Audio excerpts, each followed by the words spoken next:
the legendary Mike Pappas. He's the CEO and president of the Kais Company. Just I was at Kais for a year with Lisa Meyer. Yes, very good friend. Great agent. She's a very good agent. Then we have Daniel Guerra. He's a VP of Sales for Fortune International Realty.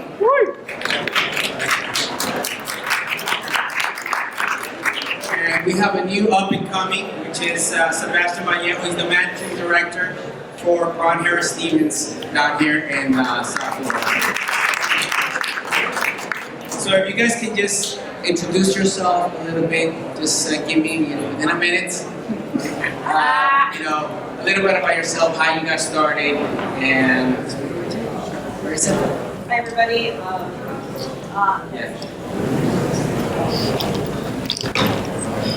Hi everybody, we're Tate Sayowitz. I'm the principal broker for Compass Florida. My elevator pitch. Okay, I've been in the business for about 20 years. My father got me into it. He was a developer here in local South Florida. Thereafter, I went to EWM, and after that to Sotheby's. And Robert Refkin recruited me as an agent in Florida for Compass in 2015. So I was the founding agent for Compass Florida, and about 3 years ago, I decided I wanted to come into the broker side and stop selling real estate. So I transitioned to first a sales manager, and then in 2020, I was promoted to broker. So Congratulations. That's hard for a broker here. I'm Mike Pappas. Was born in the business. The company, the Kais Company, was founded in Miami in 1926, right when this building was built. So 94 years, and I'm the SOB, which is the son of the broker. So basically started 41 years ago. We have 50 offices in South Florida, a company called Illustrated Properties up in Palm Beach, and sold about $8.5 billion in South Florida this past year. Excellent. Thank you very much. My name is Daniel Guerra. I'm Vice President of Fortune International Realty. Basically, I've been in the business for about 29 years now. I'm an SOC, son of a contractor. And so I was also born into the business, but more on the concrete construction side. So dealt a lot with the building process, and my involvement in development and growing our agents as well. I've been with Fortune now for about 12 years. Hello, my name is Sebastian Vallejo. I was not born into the business.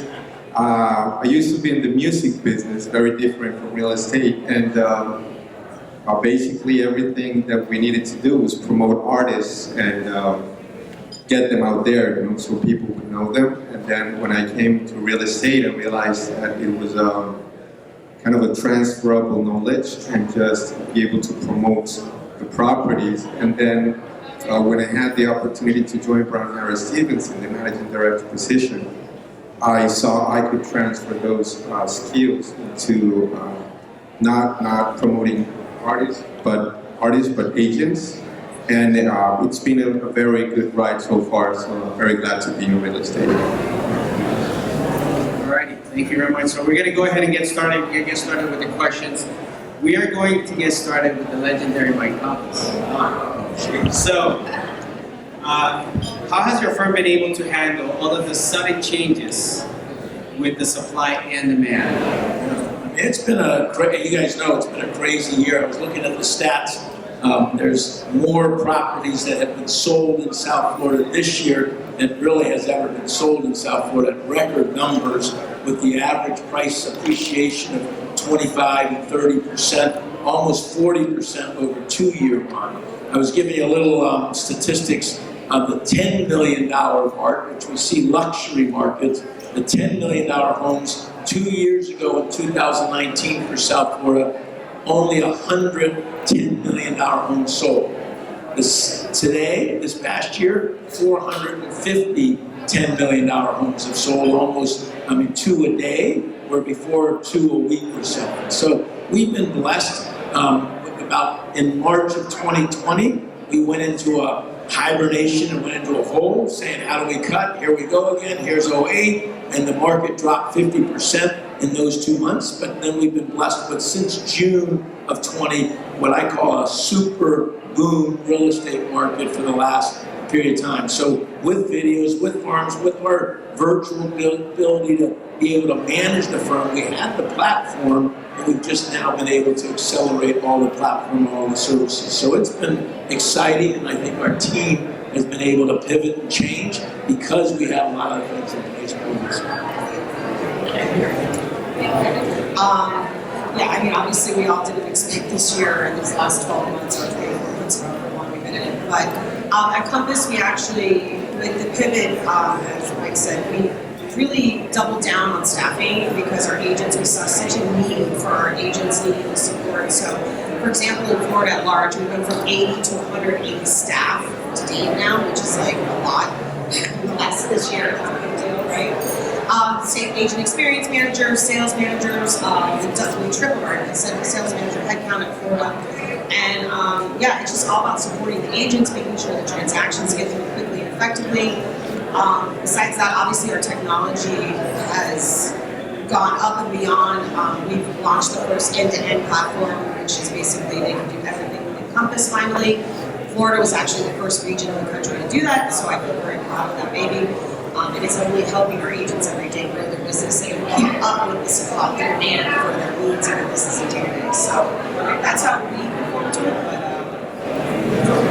it. So obviously the market's pivoted a lot in terms of inventory and price, but also the sourcing of buyers. So we've always had a massive international network, and unfortunately what we've done is really extend and grow our domestic network and to extend that network throughout the country.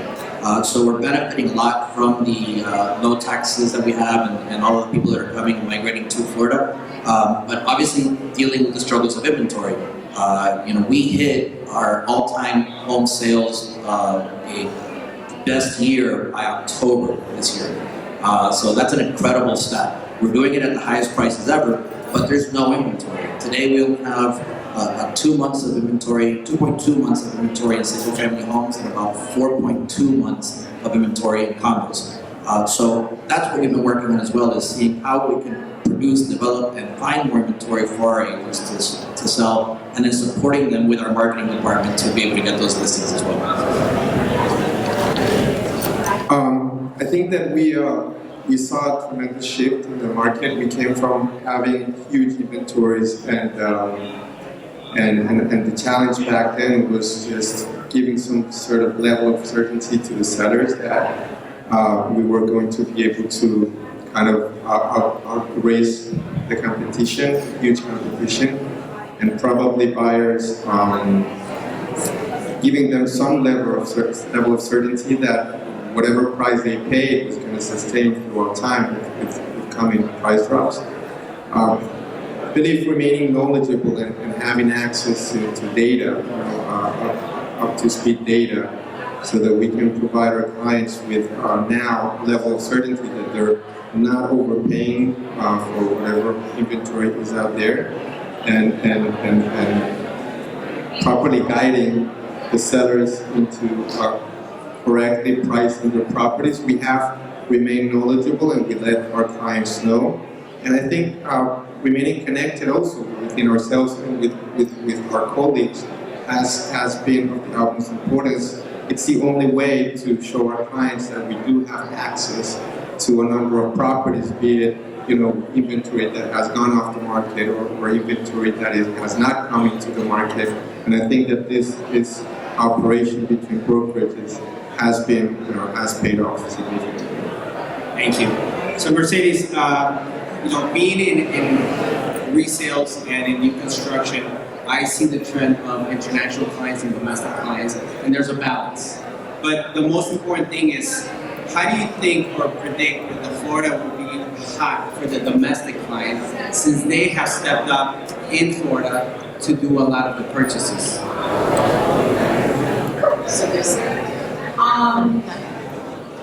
I think that the domestic client, obviously, in the last 12 months has paid pretty well. We can all say and agree here in this room, price per square foot, pretty healthy. Whether or not they overpaid and the future of that, I don't know what that holds. We ultimately have a crystal ball, as Mike and I were saying, we wish we did. But I think overall, we're going to still continue to see the domestic client come into Florida. Who knows what's going to happen? I hope there's knock on wood, no more variants or anything like that. But we've seen a healthy influx into Florida thus far this year. I think it's going to continue. I mean, we have 3.2 months of residential inventory in Miami-Dade, so I think that's going to continue. I mean, on average in South Florida, there's 900 people per day moving to South Florida. That's the tri-counties. So, I mean, overall, I think the domestic client is still healthy. Now, the second part of your question, I'm sorry, GC, because you combined two questions on me. It's not fair. Will it be hot with the domestic client? Oh, hot. So we can all agree we're all sitting in this room right now. If we do that, we wouldn't be here, right? I'd be on my yacht in the Mediterranean. But being said, I think that definitely we are, with 3 months of inventory, we're looking at well into 2020 season, we're past through season. Now what happens this time next year is going to be very interesting and seeing what the inventory looks like. But I did see a slight uptick in inventory. I think we've all seen it in the last few weeks. Yeah, so we'll see what happens. We're watching those numbers closely. But I think we're looking well at Bird's report said 2025 for Florida. I think we're looking well into 2022, and we'll see what happens after that.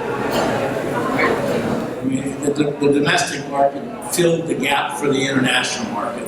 The international market was shut down, and so Miami obviously was fed by the international market. But with the COVID and with the restraints from the previous administration, we did miss that. So just think what the market has been through the domestic. So we've always seen the Northeast. Now we're getting the Californians. I'll give you a little CALIF, stands for Come and Live in Florida.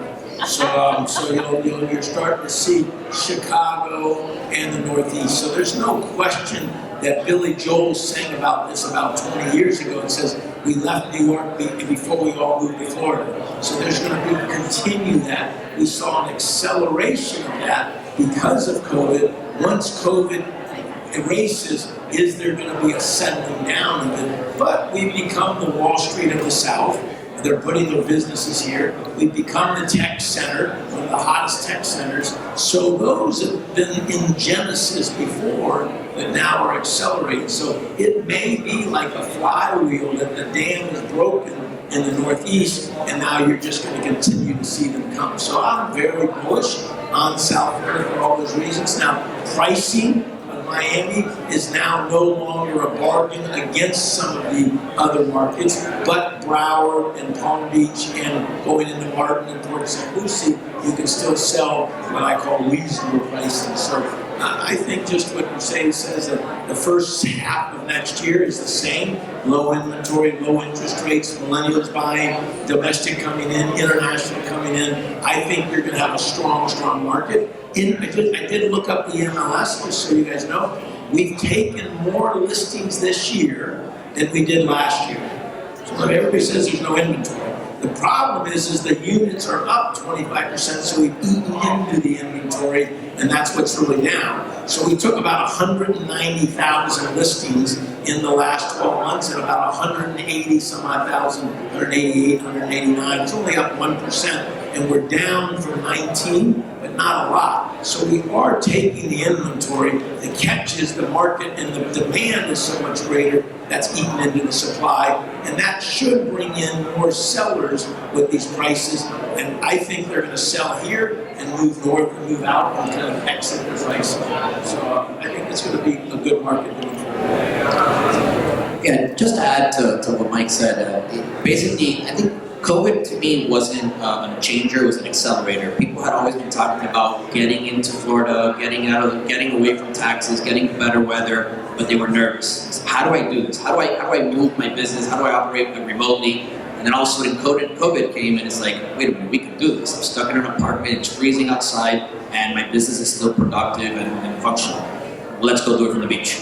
And let's pay less taxes. And so it just accelerated that process. So I think it is going to hold. I think as we go through You're gonna see a lot of Wall Street stay here. You're gonna see a lot of the big companies that have moved here and are benefiting from the taxes stay here. They're increasing our median income, which is also helping with the process in the cost of living.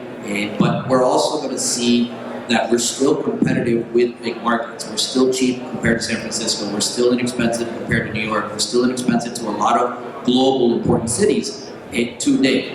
Now, affordable housing or attainably priced housing is a challenge. And Fannie Mae is not helping us with this. They just came out with a ruling where they're going to scrutinize condos. The majority of our affordable and attainably priced homes are in condos. And Fannie Mae is not helping us. So call your legislator and have that conversation, because this is a national issue. The point is that they came out with a ruling that goes into effect January, where we're going to have to deal with inspection reports, safety reports for condominiums. They are no longer going to take the reserve studies in lieu of 10% reserves. It's going to make the difficult time we have lending in Florida even harder. And we are discriminated against the other 50 states. Lending, it has more restrictions in Florida than it does in the other states. So, and if I can go on forever on this issue, so if you want, we can talk about it after, but, well, Champlain was a big effect on that, but it's a knee-jerk reaction to a situation. Champlain sales, we had a dip in sales right after Champlain, but I think it was more of a knee-jerk reaction and a seasonal issue. We always kind of go down in the summer anyways. Immediately into the spring, into the fall, we saw things picking up, and we have had a ton of sales, and you've seen that actually reported in the Herald as of late. So I'm not sure if you mixed multiple questions there, or we're talking about international markets, but we can go into that later. So yeah, I think everything has been said, but we have to pay close attention just to analyze the domestic clients. We have to pay close attention to those forces that have driven all these buyers into town, and that's that combination of the tax benefits, of course the better weather, but low interest rates. And having an open economy during COVID, that the people can actually have a lifestyle. I think that as long as we keep those incentives in place and there's no interference, we still have a good quantity of U.S. domestic buyers that are making that transition gradually and understanding that this is a possible destination for their residences. That's on the one side. Now, Mike was saying something very important. There's whatever you want to call it, domino effect, snowball effect, chain reaction. So we have people that are coming into town. We used to enjoy the seasonal residents, but they did not demand other things. They did not demand schools. They did not demand constant hospitality and restaurants and service. They did not demand ongoing services. Now that they're permanently residing, now we have a huge demand, and then that demand is being transferred from the residential market also. We're seeing it in the commercial market. And once this infrastructure comes into place, well, then you need more labor to be able to provide all those services, and that labor at the same time needs housing, so it becomes sort of an effect, right?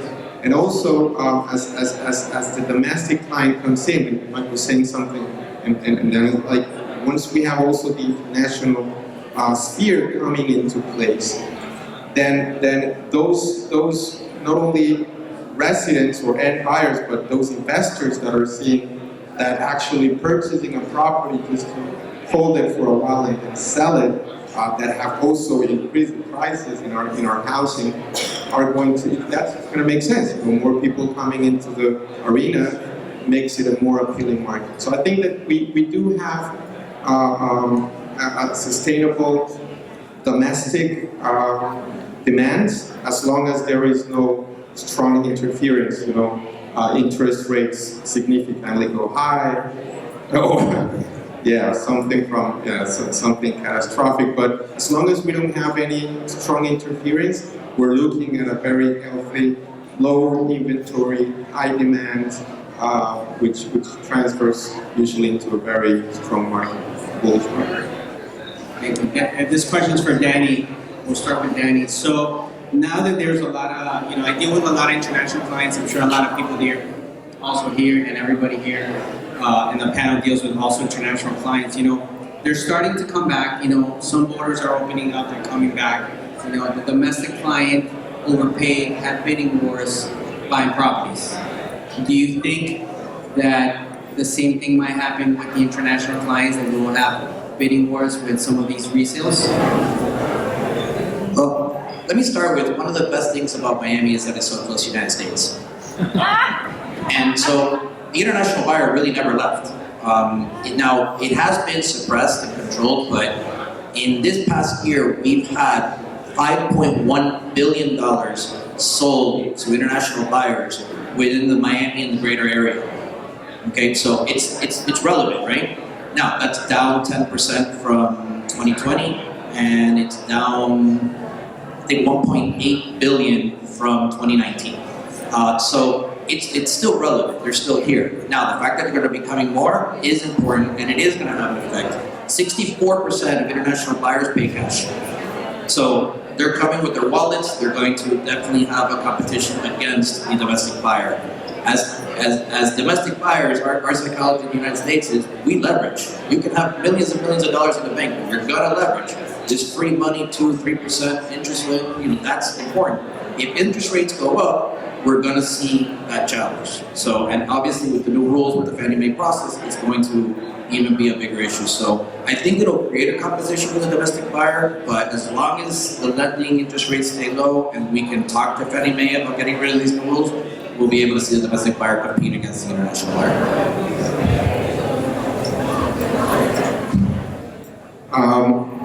So I think that, that's very interesting. I think the concept is whether people actually consider that there's overpayment, right? The concept of overpaying needs to be well defined, because at the end of the day, we did have a lot of bidding wars, but remember, we come from a place where people thought they were getting a 30% discount on a property based on whatever the previous owner had paid, but they were not underpaid, right? Because they actually could not go right away to the market and then resell it and make that gain. If you cannot do it, then you didn't underpay, you just paid fair market prices, right?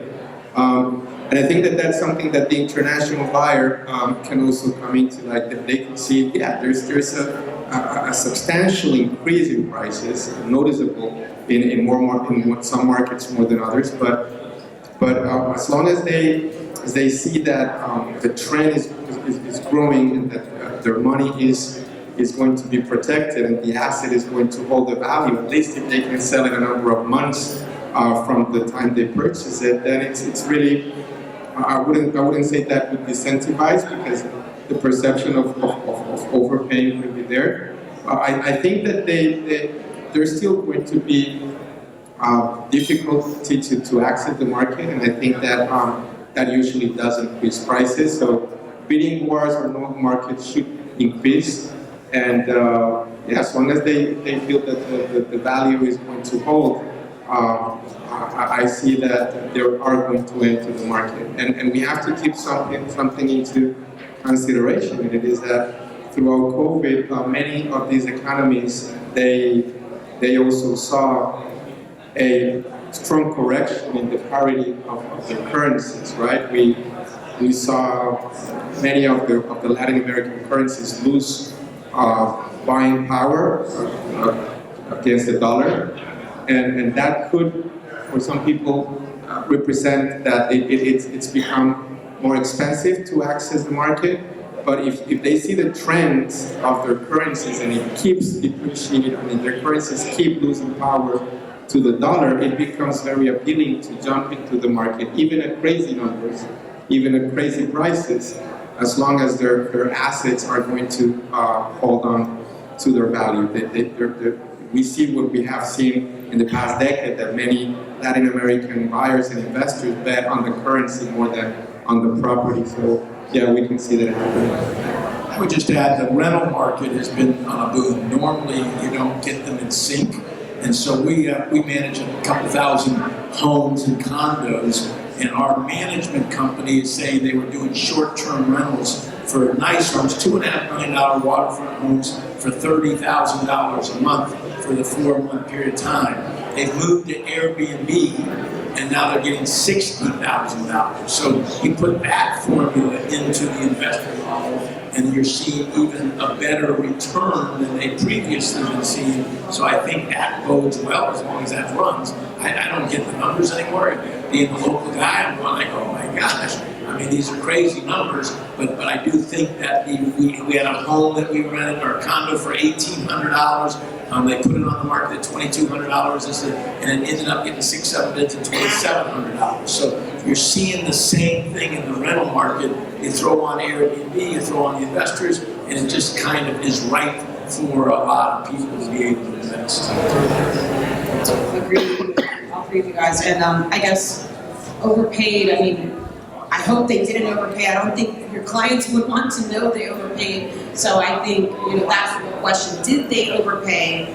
I say no, because the inventory is so low. And I think with going into a lower inventory, and as we see more international people come up, they're going to still overpay. They're going to overpay again. And so what somebody bought 12 months ago, what they're saying overpaid, is they're going to resell it, and they can still make money. And it happens every day. We see it all the time. It flips. I mean, I'm seeing numbers that I know somebody got 1.3 in Gables, he sold it 5 months later for 1.7. I mean, so overpaid is a... I'll give you the history on the pricing of South Florida for the last 45, 50 years. Pricing in South Florida has beat inflation by 1 or 2%, probably averaging about 4 or 5%. That says that homes double every 15 years. So that's the norm. So when we're seeing the 15, 20, 25%, there may be a slowing of prices. There's only been in housing, the only time in South Florida housing has dropped was in the 08, and we all know the problems, but in the 92, in the 74, in the 82, single family homes paused, and they didn't go up, but they didn't go down. Now condos, because of the boom bust cycle, we've only started building condos in the 60s. It didn't exist before that. So you had the boom into the 70s, you had an overbuilding into the 80s, then you saw price drops. So we have seen condo price drops depending on supply and demand, and you do get these cycles. So that'll give you a sense. So I think in the long run, you may get a little pause, and you may get some depression in there, and there's definitely intensity in people. But if you're in for 5 or 10 or 15 years, you're not going to do it, because that home that is worth $500,000 today, I can promise you this, in 15 years it's going to be $1 million plus. Give you the last point. 10% of the homes and condos in South Florida now are over $1 million. That used to be 5% because everything's moved up. But listen to this. That's 45% of the volume. So 90% of the homes sell under $1 million, but only equal 55% of the volume. 10%, 1 out of 10 of the homes sell over, and condos sell over $1 million, but that equals to 45% of the volume. So it is an interesting time. To add to what you both of you said, going back to the booms and the busts and talking about the 80s, when we had a hyperinflation market, one of the best places to put your money is in bricks and leverage. So if you continue to leverage, you put your money in bricks, you're going to be protected from that hyperinflation market. And as we keep raising our debt ceiling, our dollar will become weaker, and that international buyer will have more buying power and have more protection against hyperinflation in bricks. So that's something to consider as well. All right, Sebastian, we're going to go ahead and then. So Miami keeps on growing. I'm going to ask you the question I just asked the other panel, because I think it's very important that we get also information from you guys. Miami keeps on growing, and it keeps attracting people from all over the United States. Do you think that there is a threat to our city as it continues to grow? Right.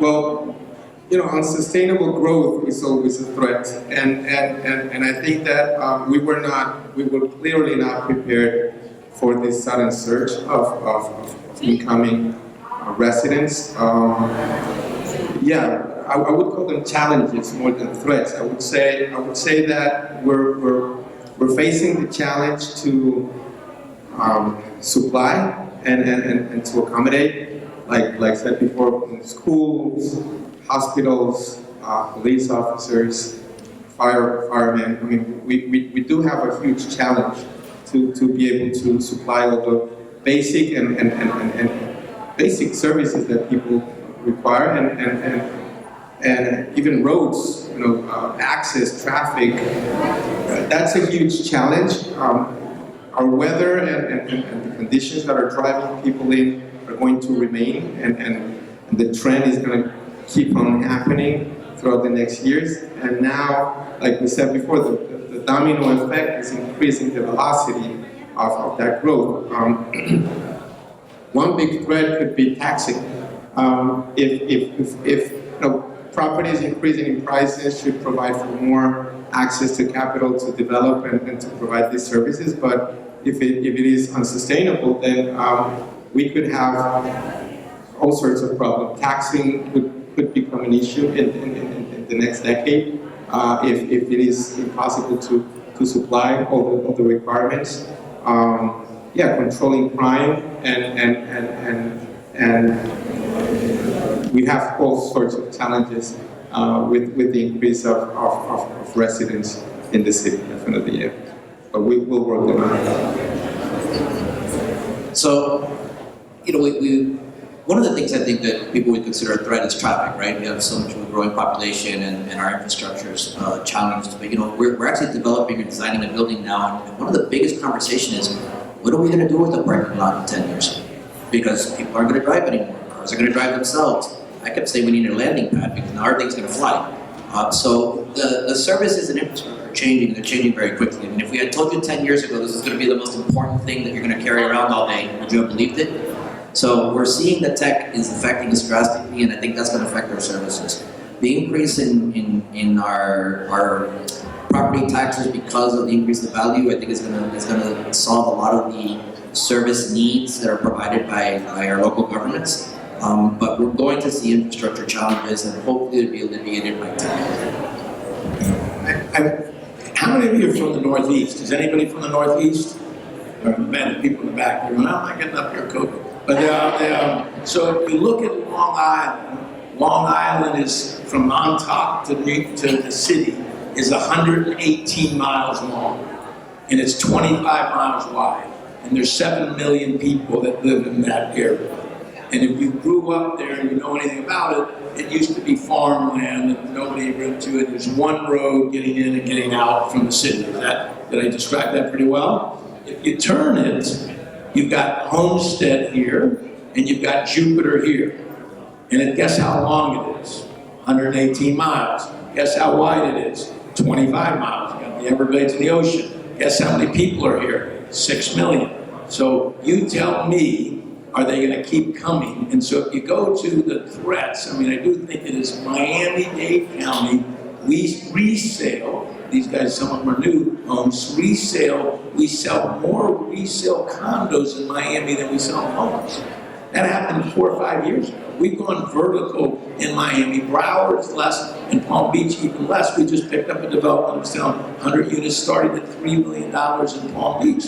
But so realistically, I mean, whether the threats are there or not, I think the real threat is rising waters and hurricanes and the things that we've done. But practically, there's no question that the growth is there. There's limited land, and when you have a supply and demand issue, why is San Francisco so expensive? Why is New York City so expensive? Why is Boston so expensive? Why is DC? Why is Tokyo? Why is it London? Because you have high population with limited land, and that's where we're heading to. So I'm not so sure they're overpaying. It may be a pause, and we're going to find out. But eventually, I think you're moving to what I call a top-tier city in the world. Like last point is we heard I I heard Bruce Berkowitz 5 years ago, he was a billionaire, spoke, bought in Gables, Gables Estates, and he said he's from Boston, managed $9 billion, and he said the future financial areas are going to be Miami, Dubai, and Singapore, away from Hong Kong, which is actually happening, and London and New York. And the reason is financial and fun. He goes F and F. People want to live a lifestyle and enjoy it, but with technology be able to have it. So I do think there's threats, but I think there's so much momentum on the backside, and there's limited land, so we're in a good spot to be. Yeah, I totally agree with what Mike said, and as they say, Florida forever, right? So I think everybody is moving here for a reason. I don't see the threat, I see the opportunity for growth throughout Florida. Great comparison that you gave with the, Jupiter versus, Miami. I think that they're going all over the state. I've been all over the state in the last 30 days and seeing the growth, even like in Jacksonville. I mean, it's incredible what you're seeing throughout Florida at large. Miami does have the challenges. I don't call it a threat. I think it's an opportunity to grow our city properly. I think we need to, they're already working on the infrastructure. God helps with the traffic situation. Yes, we all challenge it, but I think it's an opportunity, and I think we're going to get there, and, we're strong. To add what both of you also said, Florida's really outperformed most states in their financial process. We run a balanced budget in our state. We have a really great situation. Our economy is growing so quickly that we are recouping a lot of the taxes without having to raise taxes, or collecting more, I should say, by not having to raise. So dollars are there. And the comparison to Long Island is outstanding, but let's do a traffic comparison to Mexico, to Bogota, and to all these other places where you cannot move around. So when we complain about our traffic, count your blessings to the situation that we have. And our legislators locally are moving in a direction to increase densities in high transportation areas along the metro rail and expressways and whatnot, near the trains. The trains that we're building throughout with Brightline now are going to be a huge benefit. So that journey from Miami to Jupiter is going to be a lot quicker and alleviate traffic. So I definitely think we're doing a good job of getting the infrastructure up, and the dollars are there to do it. Insurance is the real problem today.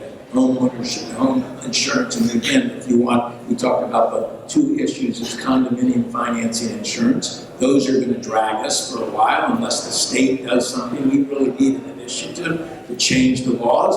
We're the fraud capital of the world, and so therefore a $5,000 leak turns into a $100,000 job, and so therefore, what did I read? Something like we have 10% of the claims, but 76% of the money being spent here. So insurance companies. So you kind of get the sense of the lawsuit. So unless we fix that, that's going to start hampering homeowners to be able to do, especially under that $1 million. The typical guy or gal, he can't pay $5,000 or $10,000 for homeowner insurance that he used to pay $2,000. Great point. Insurance is a major issue. We were just on a call this morning. Citizens has doubled in size in the last year. Citizens now could be less expensive than some other providers, but when the wind blows, it's not the policy you want to have.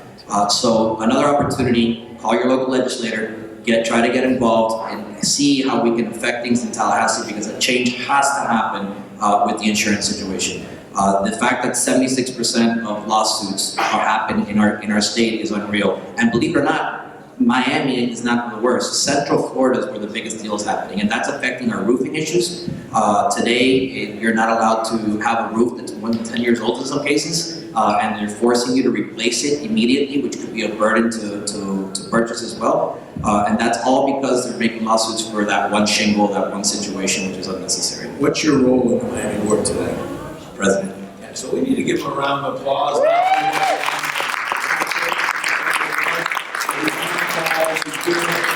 Serving our industry is a big commitment. There's how many agents in the board? 50,000. Yes. And he's doing things Florida and everything else. So, and he's here on a panel. I don't know when he does any work. My wife says the same thing. And actually, 2 years ago, when I was going to have the real estate development showcase at Jungle Island before the pandemic, I blew it off because the pandemic happened. And Danny actually called me. He's like, "Hey, I had a site out of mind. Make sure you get involved. Let's try to do something." And And that's how, not only was it successful before, but I took it online and became very successful. And we had multiple panels back to back every 2 weeks. I had people from New York, CEOs from New York, and it was very successful because it was between 400 people to over 1,000 people just logging on, wanting information. So it was great. So I appreciate you guys, the sponsors, you guys also for being able to help me out and pushing this to be able to give you guys more content and education that you might not get somewhere else, or sometimes some of us are a little bit too busy to be able to help you out. So thank you very much, Nick, for that. I appreciate it. Big round of applause to you. I mean, the fact that you're providing a service to our industry and bringing information at a time that was so needed, And I remember when you had that pause, and we said, no, COVID now, let's go Zoom, let's get out there because the people need information more than ever. I remember there was a doom and gloom, folks, and I said, we need to get those stats out, and you did a great job of providing that information, not just to Miami, but to the globe. Yeah, thank you. So we're gonna pass the last question. So we started 2021 with record-breaking sales. I mean, it was amazing. Do you guys think that we're gonna go ahead and start 2022 the same way, or do you think we'll slow down a little bit?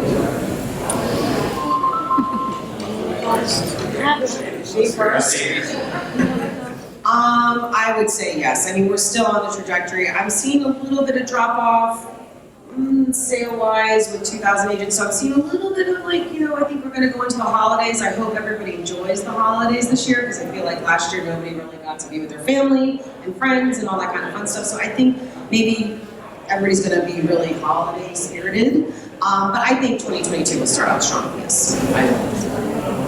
I think we have a 3-month window or a 6-month window. After that, all bets are off, depending on interest rates and everything else. But if you look at 2 things will work. I mean, we actually budgeted down for our company just to be conservative because we were up 35% over 2020. So we're like, oh my gosh. I mean, we can't think that that will happen. Now, saying that, you've got to look at units and look at price.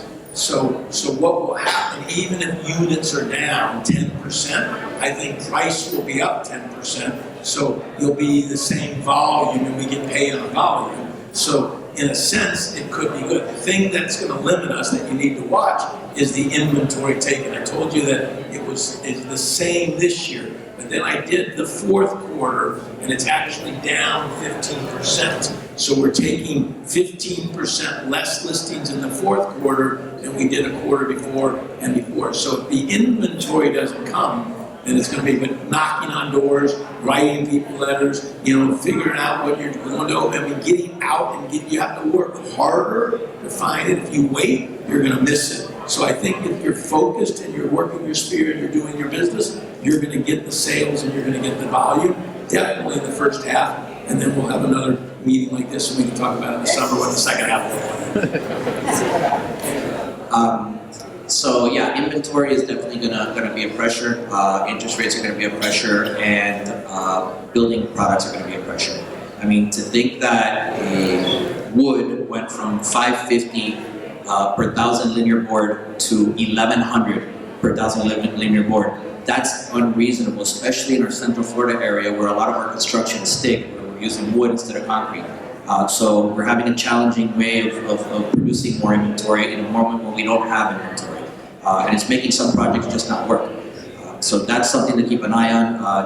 It's something that we definitely want to see, delivering new inventory in Miami and controlling steel, which has finally come down a bit. So steel kind of came into play. And concrete is fluctuating all over the place. So the ups and downs are definitely a challenge to provide new inventory. As of October, we're down 12% on inventory in single-family homes and 29% on condos. So we need to get the inventory up and then keep an eye on that hyperinflation process. Yeah, I think that if we compare how we started this year, it was more of a frenzy, and we had like a wave of people reacting to what was going on, and that really pushed the prices up. So if we're talking about record-breaking numbers, I think that we were able to enjoy a number of records due to just the frenzy and trying to jump on board as fast as possible. We definitely don't have that now. There's no frenzy as it is, we have low inventory and we have a strong demand. And it's less, I would say it's less speculative. It's more sustainable combination. Inventory is going to be it has been a tremendous challenge, and it will remain that way. I think that we will be able to break some more records. Just the overall perception of prices and the value of the property has increased significantly, and people are willing to keep paying top dollars for the property. So there's going to be a number of records. I don't think it's a different start, right? We have a more stable start. We have a more controlled start, but we will be able to enjoy some records in the market. All right, perfect. Well, thank you very much to my panelists for trusting me and coming on board once again. Thank you. Thank you to all the sponsors. Thank you, everybody. We're going to go ahead and get started on the next panel in the next 15 minutes. If you guys want to go ahead and visit some of the sponsors and network, I'll see you guys in 15 minutes. Thank you.